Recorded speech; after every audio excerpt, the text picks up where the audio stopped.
दोस्तों 2 दिन पहले फादर्स डे था। आप सभी को फादर्स डे की बहुत बहुत शुभकामनाएं। उसी पर आधारित आज की कहानी पिता की खामोशी। ये है आपका अपना प्रिय डॉक्टर आदि कश्यप मुंबई शमानुस आपके लिए लेकर आया आपका मनपसंद program positive karma episode number 2249 और कहानी का शीर्षक पिता की खामोशी। एक पिता चुपचाप टूटता कैसे है। रमेश जी एक साधारण पिता थे। पूरी जिंदगी उन्होंने अपने परिवार की खुशियों के लिए मेहनत की।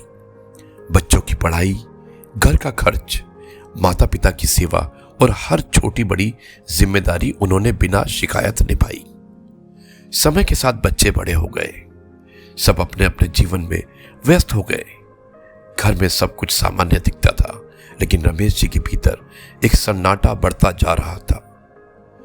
पहले वो हर बात पर मुस्कुराते थे, सलाह देते थे, परिवार को जोड़कर रखते थे, लेकिन धीरे धीरे उन्होंने बोलना कम कर दिया। जब उनकी बातें बीच में काट दी जाती, जब उनकी चिंताओं को पुराना विचार कहकर टाल दिया जाता, जब उनकी थकान को कोई नहीं समझता, तब उन्होंने शिकायत करना भी छोड़ दिया।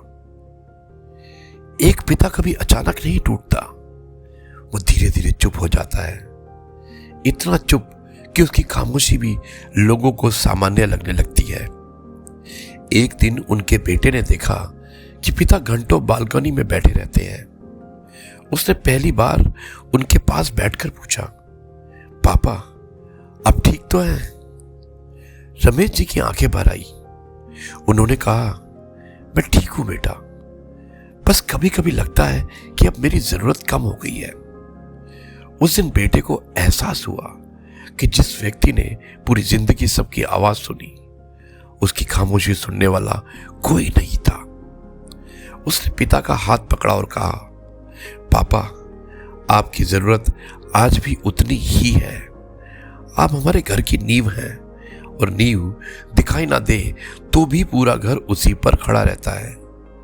उस दिन के बाद परिवार ने एक नियम बनाया, रोज कुछ समय साथ बैठना, बातें करना और एक दूसरे को सुनना।